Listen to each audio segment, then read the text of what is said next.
2006 റിലീസിനെത്തിയ ആദ്യ ദിലീപ് ചിത്രമാണ് ജോഷിയുടെ സംവിധാനത്തിൽ പുറത്തിറങ്ങിയ ലയൺ. രാഷ്ട്രീയ പാർട്ടികളുടെ നിലപാടുകൾ കുത്തിനിറച്ച് പ്രേക്ഷകരെ ബോറടിപ്പിക്കുന്നതിനു പകരം കഥാപശ്ചാത്തലം മാത്രം രാഷ്ട്രീയമാക്കി അതിലേക്കൊരു നല്ല കൊമേഴ്ഷ്യൽ സിനിമക്കുള്ള ചേരുവകൾ ചേർത്ത് ഒരു വൻ വിജയം നേടിയ ചിത്രം കൂടിയാണ് ലയൺ. കഥയിലേക്ക് വരുമ്പോൾ നായകൻ ഒരു സത്യസന്ധനായ യുവ രാഷ്ട്രീയ നേതാവാണ്. വിദ്യാഭ്യാസ മന്ത്രിയായ തന്റെ അച്ഛൻ അഴിമതിയിൽ മുഴുകിയതിനാൽ സ്വന്തം അച്ഛന്റെ രാഷ്ട്രീയ നയങ്ങൾക്കും നിലപാടുകൾക്കുമെതിരെയാണ് നായകന്റെ പോരാട്ടം. അങ്ങനെയിരിക്കെ രാഷ്ട്രീയ സാഹചര്യങ്ങളാൽ നായകന് സ്വന്തം അച്ഛനെതിരെ ഇലക്ഷനിൽ സ്വതന്ത്ര സ്ഥാനാർത്ഥിയായി മത്സരിക്കേണ്ടി വരുന്നു. നായകൻ വമ്പിച്ച ഭൂരിപക്ഷത്തോടെ വിജയിക്കുന്നു. പിന്നീട് എന്താണ് സംഭവിക്കുന്നത് എന്നുള്ളതാണ് കഥ. ഈ ചിത്രത്തിൽ നമുക്ക് പീക്ക് സാറ്റിസ്ഫാക്ഷൻ എന്ന സീനുകളിൽ ഒന്നാണ് ദിലീപും ഷമ്മി തിലകനും നേർക്കുനേർ വരുന്ന ഈ സീൻ. കണ്ണിന് കണ്ണ് എന്നൊരു പ്രയോഗമില്ലേ, അതിന്റെ എക്സാക്ട് ആയിരുന്നു ഈ സീനിലെ ദിലീപിന്റെ ഡയലോഗ്. നായകന്റെയും നായികയുടെയും പ്രണയം കാണിക്കാനായി ഓവർ റൊമാൻസ് പ്ലേസ് ചെയ്യാതെ അവരുടെ കുറച്ച് നല്ല കോമ്പിനേഷൻ സീനുകളും കിടിലൻ പാട്ടുകളും പ്ലേസ് ചെയ്ത് അത് ഓഡിയൻസിന് നല്ല രീതിയിൽ കണക്ട് ആക്കാൻ ഈ ചിത്രത്തിന്റെ സംവിധായകനും തിരക്കഥാകൃത്തിനും സാധിച്ചു. ഉദയകൃഷ്ണ, സിബി കെ തോമസ് എന്ന തിരക്കഥാകൃത്തുക്കളുടെ പ്രൈം ടൈമിൽ ഇറങ്ങിയ ചിത്രങ്ങളിൽ ഒന്നുകൂടിയാണ് അല്ലേ.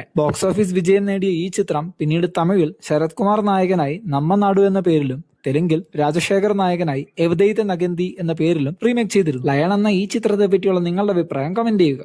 കൂടുതൽ വീഡിയോസിനായി ഈ ചാനൽ ഇപ്പോൾ തന്നെ സബ്സ്ക്രൈബ് ചെയ്യുക.